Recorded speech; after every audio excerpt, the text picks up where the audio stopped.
Ye baba data we, abantu benshi ubwoba bwabishe, cyane cyane abantu babarizwa mu gihugu cya Ghana. Ebo Noah, uyu ni umugabo wahahamuye imitima y'abantu benshi, cyane cyane abantu babarizwa mu burengerazuba bwa Afurika. Nta kindi bikanga uretse yuko uyu mugabo yavuze yuko ku itariki 25 z'ukwa 12 kuri Noheli nyine isi izarangira. Ibyo byose avuga yuko Imana yamubonekeye mu nzozi, bikaba byaratumye Ebo Noah yubaka amato manini cyane. Biracyari mu rujijo cyane kubera yuko bavuga yuko amato yubatse ari amato arenga 60. Ayo mato yubatse nibura buri bwato bumwe bukaba bwajyamo abantu 600,000. Bivuze yuko isi yose ishobora kuba yajya muri ayo mato yose. Uyu mugabo uvuga yuko Imana yamubonekeye ubu ngubu amaze gukurikirwa n'abantu barenga 350,000. Abantu benshi baturutse mu mihanda y'isi bose berekeje amaso muri iki gihugu cya Ghana. Ariko kandi nanone hari indi nkuru itangaje. Polisi yo mu gihugu cya Ghana yarayitaye muri yombi uyu mugabo. Nta kindi kintu bamuziza uretse kuvuga yuko ari gutera ubwoba abantu. Ariko se ubundi ko uyu mwaka uri kurangirana n'udushya twinshi, uyu mugabo ni muntu ki kari gukora udushya twinshi? Ariko se kandi nanone niba ubwato bwajyamo 600,000 muri buri bwato, bikaba bivuga yuko isi yose yajya muri ubwo bwato bwe, kandi tukaba tubizi yuko isi yabigiye kurimbuka, bivuze ngo n'ubutaka n'ibiri ku isi byabigiye kurimbuka, abantu bo bagasigara.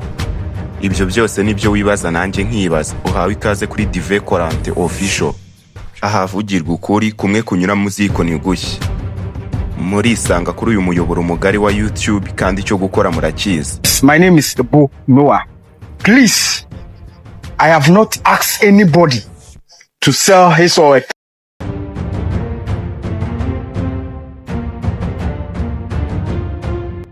Ubundi iyi nkuru yacu reka tuyitangire gutya. Mu isezerano rya kera ry'igitabo cya Bibiliya ntagatifu cyangwa se Bibiliya yera, harimo inkuru y'umugabo witwa Noah. Uyu Noah Imana yari yaramubwiye yuko azategura ibintu byose, akubaka inguge nini cyane azashyiramo inyamaswa n'umuryango wiwe, kubera yuko Imana yari yavuze yuko igiye kurimbuza isi amazi. Noah yumviye Imana koko, ubuhanuzi burakora. Iki gihe Noah yatangiye gushyira umuryango we ndetse n'abandi bantu bamwizeye, abashyira muri iyo nguge cyangwa se ubwo bwato bunini yari yarubatse, ashyiramo n'izindi nyamaswa ebyiri. Nibyo koko icyo gihe koko habaye umwuzure ku isi, maze abantu bose barapfa, hasigara abantu bose bari barizeye Noah ndetse n'abari bari mu bwato hamwe nawe. Birumvikana icyo gihe harokotse abantu bari bari mu bwato bwa Noah. Hanyuma nyuma y'uko ibyo ngibyo bibaye, Imana yavuze yuko itazongera kurimbuza isi amazi, ahubwo izarimbuza isi umuriro. Tugaruke kuri uyu mugabo wacu wo muri Ghana uri kuvuga yuko isi izarimbuka kuri Noheli ku itariki 25 z'ukwa 12. Uyu mugabo yafunguye urubuga, ubundi atangira kugenda anyuzaho ubuhanuzi bwiwe.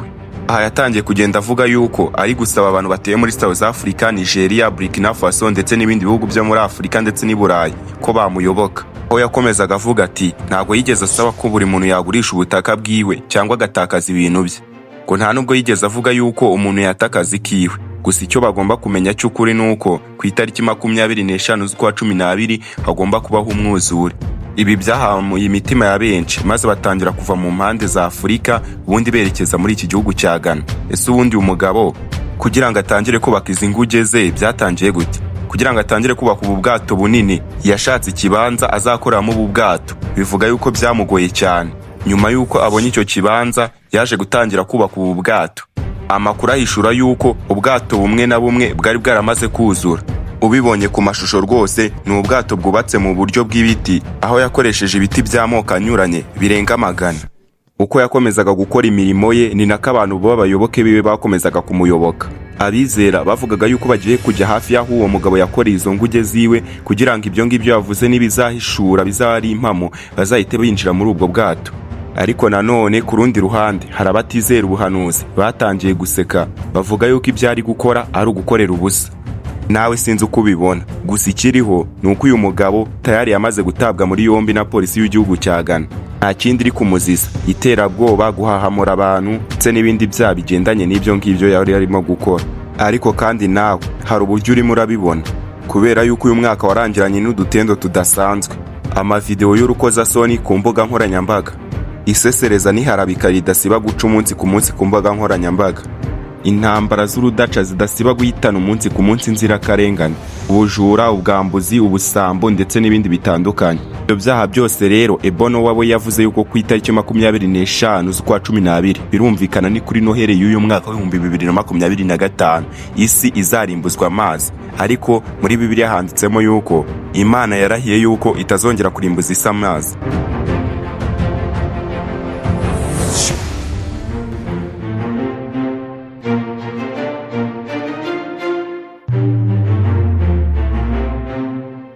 Ngayo nguko, ese wowe uri murabyumva gute? Dive Korante niko nitwa, ndabashimiye.